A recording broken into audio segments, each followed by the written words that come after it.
할렐루야. 오늘 이 시간엔 기다림의 달, 5번째 주일에 5번째 기다림이라는 주제로 오늘 말씀을 나누고요. 오늘 또 금년 들어서 또 마지막 주일 말씀을 또 함께 나누도록 하겠습니다.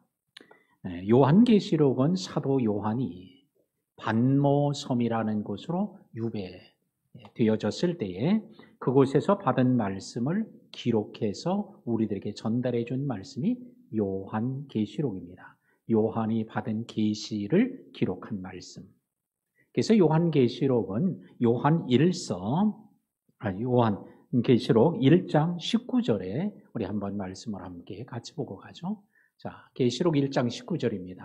자, 말씀을 함께 보겠습니다. 시작. 그러므로 내가 본 것과 지금 있는 일과 장차 될 일을 기록하라. 주님이 요한에게 명령하죠. 기록해라 했는데 오늘 3가지 내용을 기록하라고 얘기를 합니다. 첫 번째로 내가 본 것을 기록해라.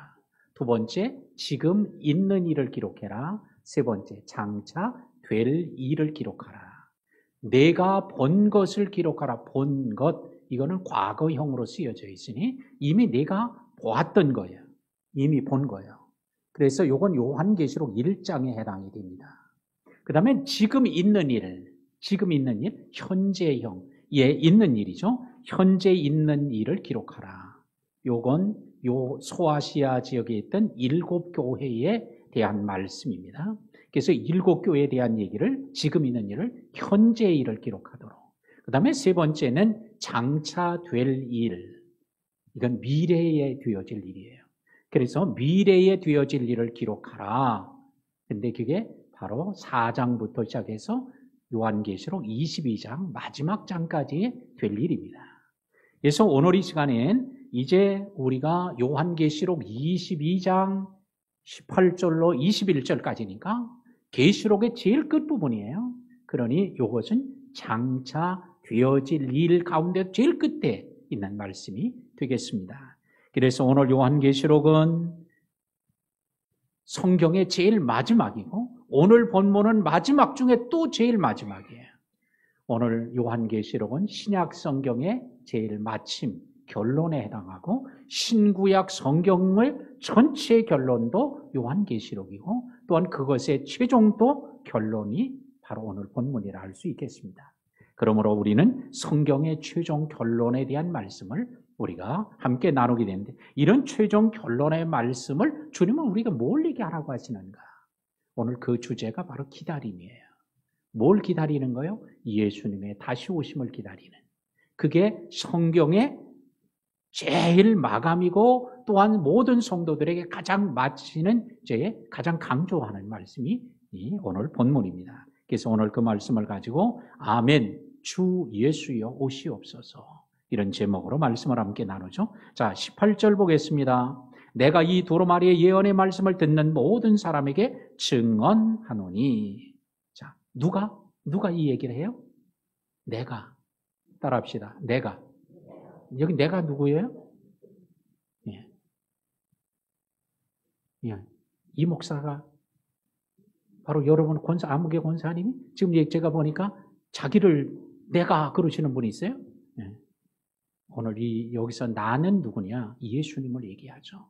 예수님께서 두루마리의 예언의 말씀을 듣는 모든 사람에게 증언한대요. 두루마리의 말씀은 뭐죠? 성경이에요. 두루마리의 말씀은 당시에 성경을 어디에다 썼어요? 두루마리에다가 썼단 말이에요. 예. 그래서 짐승의 가죽을 벗겨서 그걸 아주 얇게 늘려가지고 종이처럼 늘려놓고 거기다가 쓰는 거예요, 성경을. 그리고는 그것을 둘둘둘둘 말아서 그래서 보관해서 두루마리예요. 이 두루마리로 된 성경, 이 두루마리의 예언의 말씀을 듣는 모든 사람에게 그 성경 말씀을 듣는 사람이죠. 오늘 이 두루마리의 예언 말씀은 아주 좁은 의미로 얘기하면 요한계시록을 얘기를 해요. 두루마리의 요한계시록을 쓴 거잖아요. 그런데 이 두루마리의 말씀은 또 좀 넓은 의미로 말하면 성경 전체를 말하는 거예요. 그래서 오늘 주님의 말씀을 듣는 모든 사람에게 증언하는데 2가지 얘기를 합니다. 만일 누구든지 이것들에 더하면 하나님이 이 두루마리에 기록된 재앙들을 그에게 더하실 것이요. 자, 요게 첫 번째. 또 하나의 얘기는 뭐냐?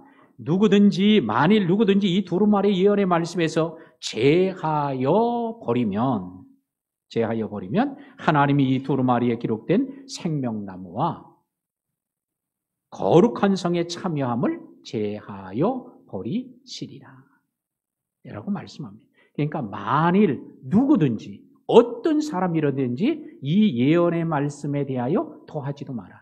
더하면 오늘 요한계시록에 나타난 많은 재앙들이 있는데 그 재앙을 그에게 더해 줄 거고, 만약에 여기서 빼버리면 누구든지 하나님의 나라에 참여하지 못하도록 제해버리겠다 그러는 거예요.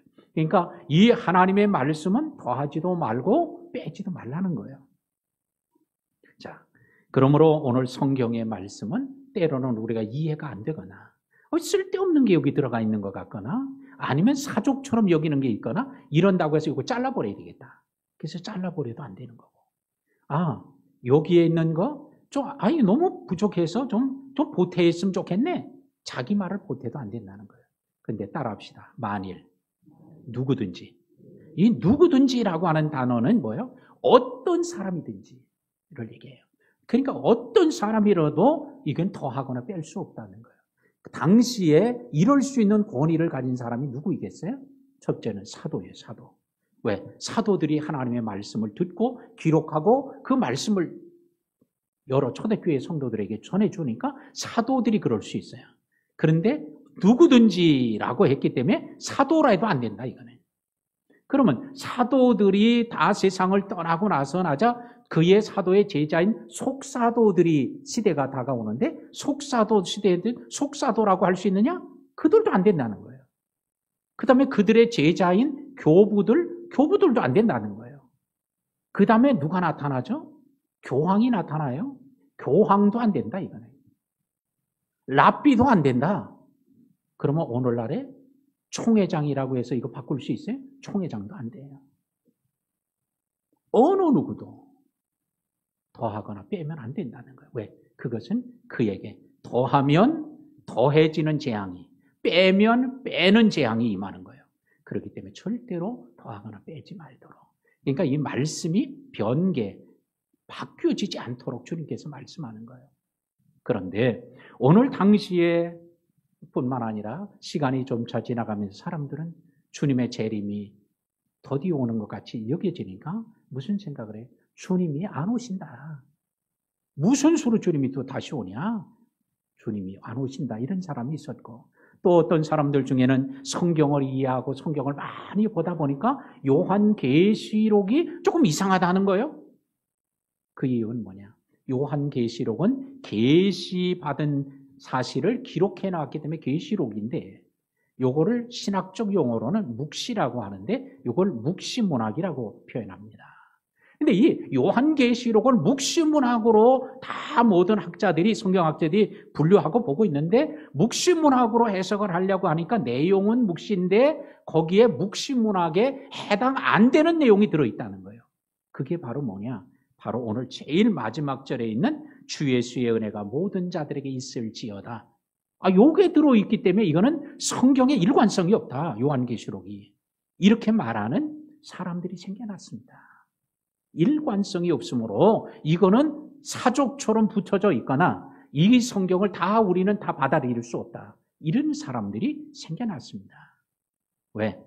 오늘이 마지막 21절은 축복하는 내용이죠. 축도라고 하는데 오늘 사도 요한의 축도예요. 축복의 기도입니다. 근데 묵시문학에서는 이런 축도가 있을 수가 없다는 거예요. 그래서 이걸 못 받아들이겠다는 사람들이 생겨나는 거예요. 그러니까 성경을 벌써 요한계시록 20장 21절은 빼버려야 된다. 이런 생각을 하는 거예요, 벌써. 또 그 외에도 마음에 안 드는 건 다 빼버리고 싶은 사람들, 더 하고 싶은 사람들이 생겨나는 거죠. 그런데 오늘 요한계시록은요, 묵시문학일 뿐만 아니라 성경에 주님이 얘기하죠. 너는 내가 네게 지금 있는 일을 어떻게 하라? 7 교회에게 편지하라 라고 얘기를 했단 말이에요. 편지하라. 그러니까 이거는 뭐에 또 해당돼요? 묵시, 계시일 뿐만 아니라 서신이라는 사실을 말하고 있어요. 그래서 오늘 이 요한계시록은 묵시 문학일 뿐만 아니라 서신서라고 하는 것을 함께 포함하고 있다는 거예요. 그렇기 때문에 이 사실이 서신서에는 반드시 들어가는 내용이 있어요. 앞에 문안과 인사 처음에. 그 다음에는 해야 될 얘기. 마지막에는 축복기도. 이게 서신서의 핵심인데 주요 줄거리인데 오늘 마지막에 축복기도가 들어가야 이게 정확한 맞아요. 떨어지는 거예요. 이게 없으면 또 안 되는 거예요. 서신서에서는. 이 두 가지가 함께 있는 거예요. 근데 이렇게 시대가 바뀌어지면서 성경을 제멋대로 더하고 빼려는 사람들이 항상 있어 왔다는 거예요. 근데 누구든지라고 했기 때문에 어떤 사람이든지 우리는 예외 없다는 거예요. 아무리 큰 권세를 가졌든 얼마나 큰 능력을 행했든 그건 관계없어요. 누구든지 주님은 딱 정해놓았어요. 이건 안 되는 일이야. 자, 이렇게 주님이 말씀합니다. 그러면서 내가 라고 주님이 얘기하죠. 이 주님은 다시 오실 주님인데 주님의 5대 신비 제가 아주 여러 번 얘기했기 때문에 이제는 아마 좀 기억을 좀 잘 할 거예요. 자, 5대 신비가 첫 번째 탄생의 신비, 그 다음에 죽음의 신비, 세 번째 부활의 신비, 그 다음에 승천의 신비, 마지막 재림의 신비란 말이에요. 근데 이제 예수님의 탄생, 죽음, 부활, 승천은 이미 과거에 다 이루어진 사건이에요. 500여 형제들이 감람산 그 봉우리에서 다 지켜보는 가운데 예수님이 승천하셨단 말이에요. 그러니까 사람들이 깜짝 놀라서 어떻게 예수님이라도 저렇게 올라갈 수 있나? 천사들이 그걸 보고 의아해하는 사람들이나요. 어찌하여 놀랐냐? 가신 이 예수님은 너희가 본 그대로 다시 오시리라. 그러니까 사람들이 의아해하고 놀랬어도 예수님이 올라 부활 승천하시는 것을 다 보았단 말이에요. 그러니까 감람산은 아주 그렇게 큰 산이 아니에요. 그 감람산 그 봉우리에서 오늘 지금 가면은 승천교회라고 조그마한 교회를 하나 만들어놨어요. 한 몇 명 들어가지도 못하는 이런 조그만, 그래서 상징적 장소로 그 교회를 만들어놨는데 오늘 그곳에서 승천했다고 이제 보는 거예요. 근데 거기 봐도 그렇게 크고 넓은 데가 아니에요. 근데 500여 사람이 모였다면 엄청나게 거기 많이 모인 거예요. 그게 뭐 한 거예요? 다 깜짝 놀랐지만 그 본 그대로 천사가 얘기하죠. 너희가 본 그대로 다시 오실 거야. 그 예수님은 올라가서 어떻게 하나님 보좌 우편에 앉아 계신다고 말하죠. 자, 하늘 지성소로, 히브리서에서는 하늘 지성소로 들어가신 거예요. 그분이 오늘 지성소에 들어가 계셨다가 다시 오신다는 게 그게 재림인데. 근데 이거를 이미 유대인들은요 1500년 동안 이걸 다 늘 생활 속에서 경험해 봤던 일이에요. 그건 뭐냐? 그들은 성막이나 성전에서 대제사장이 성막의 뜰을 지나서 거기서 번제를 드리고 성소를 지나서 그 다음엔 지성소로 들어가는 거예요. 이 대제사장만 지성소로 들어갈 수 있어요. 누구도 못 들어갑니다. 그런데 대제사장이라도 아무 때나 들어가는 게 아니라 1년에 딱 한 번만 들어가는 거예요. 속죄일, 대속죄일로 불리워지는 그날에만 들어가요. 그래서 대제사장이 모든 백성들의 죄를 다 대속하는 제사를 드리고 성소를 통해 지성소에 들어가면 거기다가 이제 피를 뿌립니다. 그러고는 이제 다시 하나님의 말씀 듣고 나오게 되는데 대제사장이 나오는 걸 백성들은 다 기다리고 있는 거예요. 왜? 그 대제사장이 나와야 모든 속죄가 완성되기 때문에. 그래서 대제사장이 나오면 이스라엘 백성들은 크게 기뻐하는 거예요. 이제 우리의 죄가 다 용서됐구나. 그래서 용서됐다고 믿고 기뻐하죠. 대제사장이 안 나오면 어떻게 되겠어요? 이건 변고가 생긴 거예요. 누구든지 성막에 성소나 지성소에 함부로 들어가면 어떻게? 하나님이 친히 치셔서 죽이시는 거야. 그래서 오늘 성경에는 기록이 없지만 대제사장이 1년에 한 번 들어갈 때에 발에다가 끈을 묶고 들어갔다는 거예요.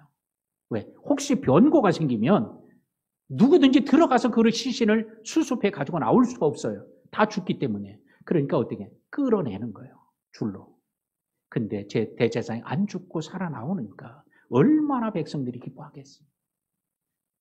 대제사장이 지성소로 들어갔다가 반드시 죽지 않으면 반드시 나오는 것처럼 예수님께서 승천하셔서 하나님 보좌 우편 하늘 지성소에 들어가셨는데 예수님이 안 죽으셨다면 반드시 어떻게? 지성소에서 다시 나오는 것. 재림의 역사가 일어나는 거예요. 자, 그렇기 때문에 그 주님이 얘기하는 거예요. 지금도 하나님 보좌 우편에 살아계신 그분입니다. 그분이 이제 그 사역을 다 마치면 다시 나오는 날이 오는데 그때가 재림이다. 그러니까 이거를 1500년 동안 유대인들은 다 경험하고 상징적으로 다 보았으면서도 이게 믿어지지 않았다는 거예요.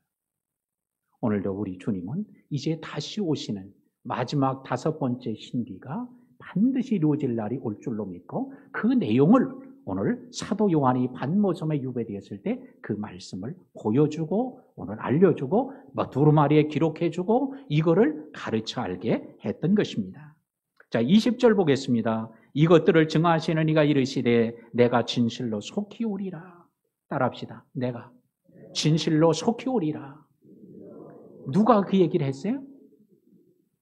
이것들을 증언하시니 예수님이 얘기한 거예요. 증언하신 그 예수님이 내가 진실로 속히 오리라. 자, 오늘 여러분들의 성경에다가 22장 7절에도 보면 내가 속히 오리라. 12절에도 내가 속히 오리라. 20절에도 내가 진실로 속히 오리라. 3번이나 예수님이 속히 오리라, 속히 오리라, 속히 오리라. 그럴 때는 어때요? 거기다 밑줄을 쫙 그어놔야지. 중요하니까. 중요하다고 입에다만 빨간 거 칠하지 말고 거기다가 쫙 이렇게 밑줄을 그어놓으세요. 이건 중요한 거다. 이렇게. 자, 오늘 내가 속히 온다. 3번씩이나 얘기했다는 거예요. 한 번만 얘기해도 되는데 3번씩 얘기해요. 오늘 성경에서 이렇게 반복하는 건 뭐다? 강조하는 거예요. 3번씩이니까 이건 아주 엄청나게 절대적 강조예요. 자, 그 주님이 오늘 속히 오리라. 라고 말씀하자 오늘 사도 요한이 그 말씀을 듣고는 어떻게 해요? 아멘. 주 예수여 오시옵소서. 그렇게 반응한 거예요. 주님이 내가 속히 오리라. 그랬더니 사도 요한이 그 말씀을 듣고 아멘. 주 예수여 오시옵소서. 오늘도 내가 속히 오리라. 그러면 우리는 어떻게 대답을 해야 되겠어요? 아멘. 진짜예요? 진짜입니까? 우리 중충에도 진짜입니까? 예. 아멘. 그대로 될 줄로 믿는다는 거예요. 오늘 사도 요한은 주님이 내가 속히 오리라 그랬더니 아멘 하고 그대로 믿은 거야. 그러면서 주 예수여. 예수님은 여전히 주님이야. 그분이 돌아가셨어도 성천에서 자기들을 떠나가셨어도 여전히 예수님은 주여 주님이야. 주 예수여 오시옵소서. 어서 오시옵소서라고 오늘 고백했습니다.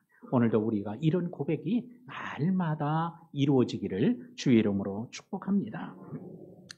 그런데 오늘 주 예수여 오시옵소서 이 말은 당시에 사람들이 이 말을 다른 말로 쓰였어요. 네 단어로 쓰였는데 뭐예요 그게?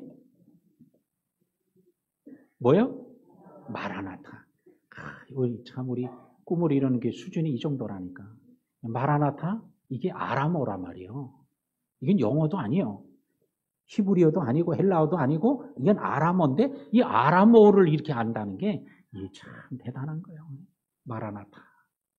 그래서 당시의 사람들은 주로 무슨 말을 썼냐면 아람어를 쓰거나 혹은 헬라어, 그리스어를 썼습니다. 그러니까 일상생활에서는 사람들이 뭐를 써요? 아람어를 많이 썼어요. 우리가 일제시대에 일본말을 썼던 것처럼 그들이 이 아람의 영향을 받았기 때문에 그래서 아람어를 주로 썼죠. 근데 그게 바로 아람어로 어서 주 예수여 오시옵소서 이게 마라나타예요.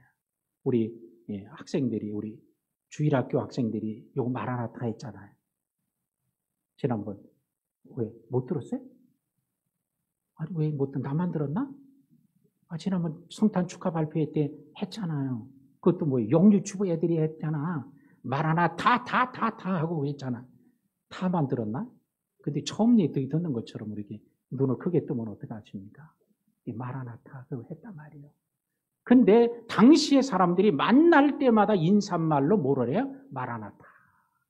이렇게 인사말로 쓴 거예요. 이건 뭐예요? 주님이 곧 오실 거를 믿습니까? 이렇게 물어보는 거예요. 그러면 그 사람이 마라나타 대답을 하면 뭐예요? 예, 예수님 오심을 내가 믿습니다. 이렇게 하는 거예요.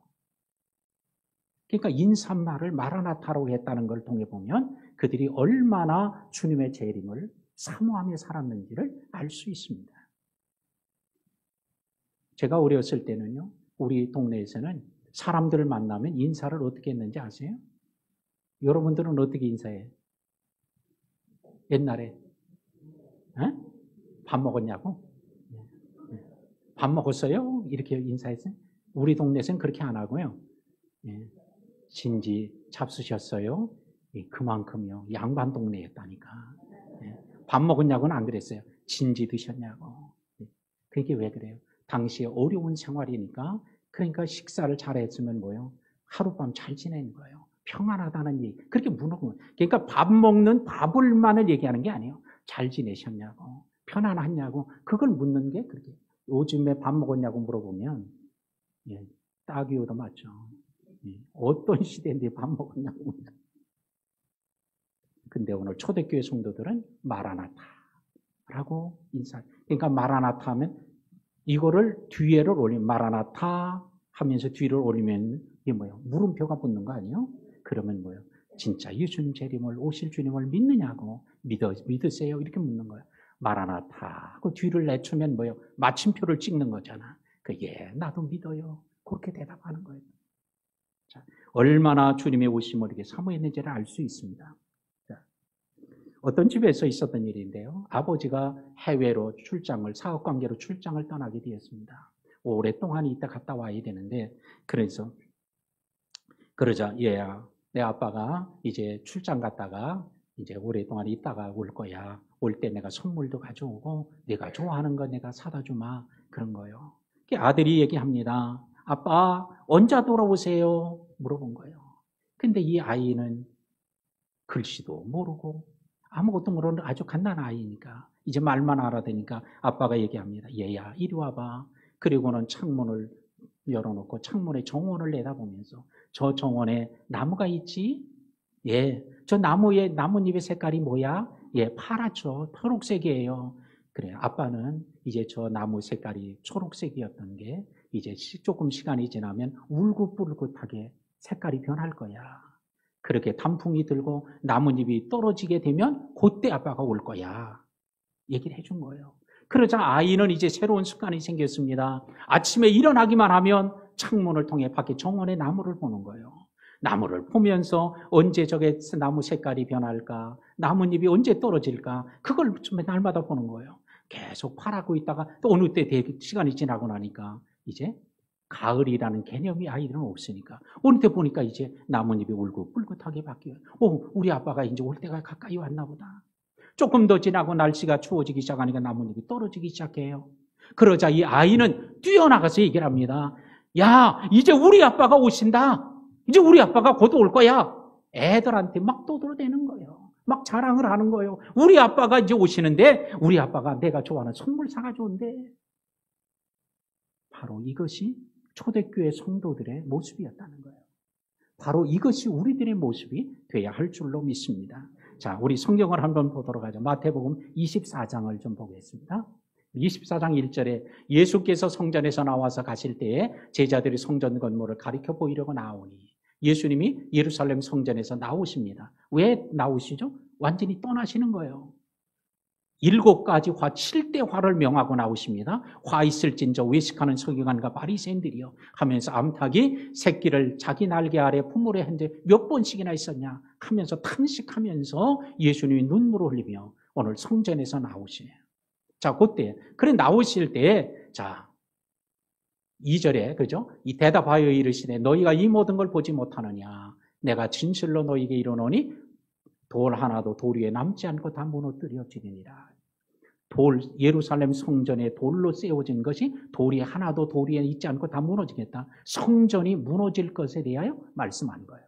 자, 이렇게 말씀을 하자 3절에 예수께서 감람산 위로 올라가셨어요. 기드론 시내를 건너서 감람산 위에 올라가셨습니다. 제자들이 조용히 와서 묻습니다. 우리에게 일러주세요. 어느 때 이런 일이 있겠사오며.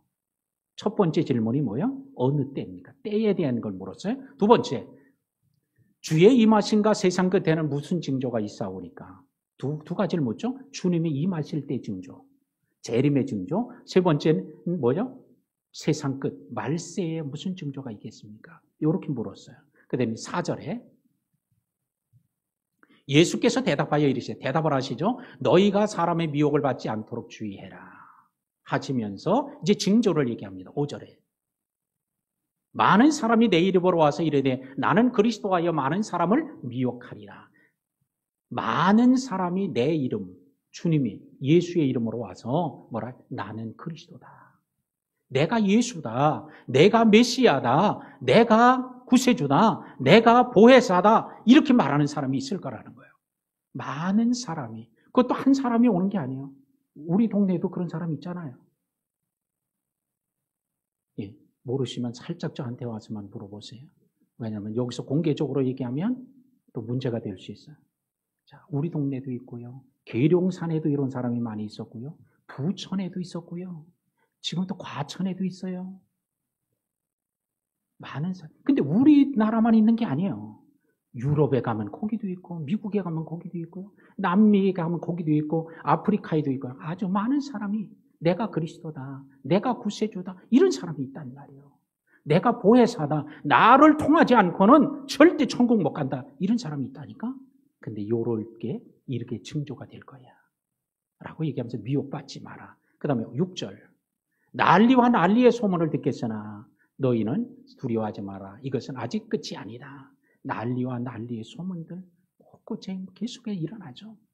자, 그 다음에 7절 민족이 민족을 나라와 나라, 그러니까 이건 동족 간의 전쟁이 일어나고요. 국가 간의 전쟁들이 계속 끊임없이 일어날 것이고, 그 다음에 기근과 지진이 있으니 천재지변이 끊이지 않을 것이고, 그 다음에 8절 이 모든 것은 재난의 시작에 불과하다 라고 하면서 9절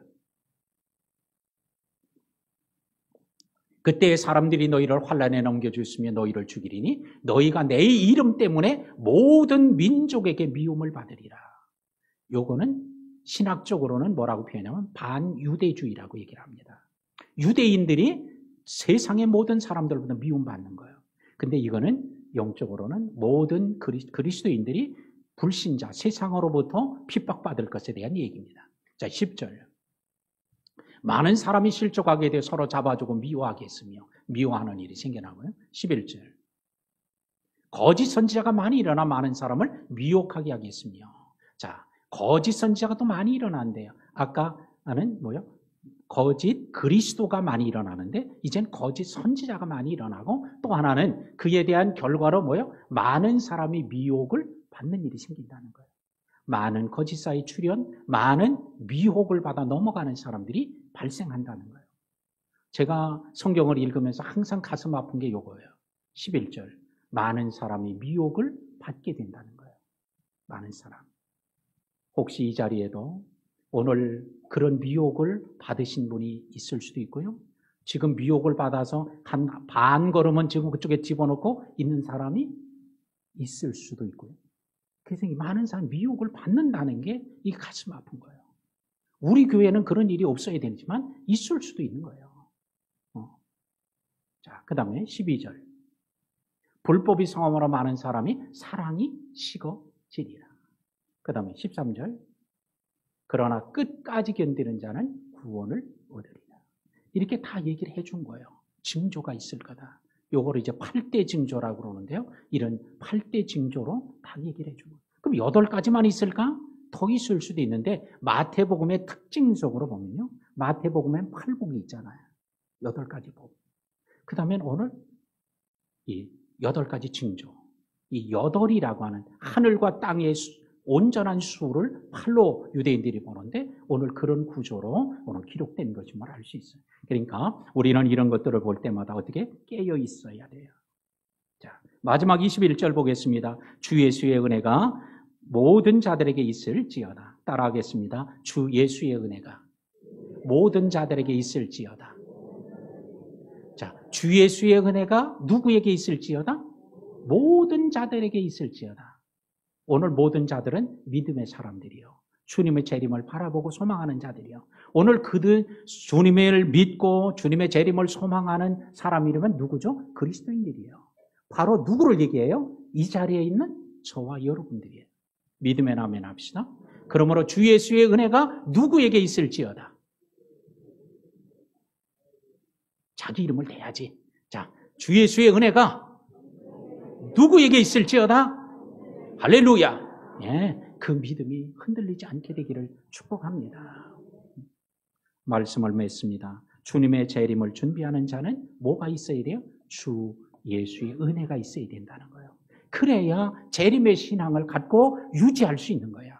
그래서 오늘 여러분들에게 날마다 주 예수의 은혜가 있어지기를 축복합니다. 금년에도 주 예수의 은혜가 충만했다면 내년에도 주 예수의 은혜가, 주님 만나는 그날까지 주 예수의 은혜가 충만하기를 축복합니다.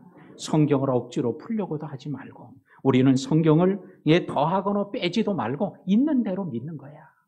이해 안 되면 기다리고 주님이 깨닫춰 줄 때까지 기다리고 있는 거예요. 그럼 때가 되면 하나님 알게 하고 깨닫게 합니다. 어린 애에게 암만 얘기해도 못 알아들어도 그 아이가 자라면서 알게 되고 철이 들면 알게 되는 것처럼 우리 성도들에게 아무리 얘기해도 못 깨달을 때가 많아. 그러나 시간이 지나고 나면 철이 들면 은혜를 받으면 영안이 열리면 귀가 열리면 이 깨달아지는 거예요. 자, 오늘도 우리 기다림의 달, 우리 처음 오셨던 베들레헴에 오신 주님을 우리가 찬양했잖아. 이제는 어떻게 다시 오실 주님을 기다리는 이런 믿음으로 승리하는 성도들 되기를 축복합니다.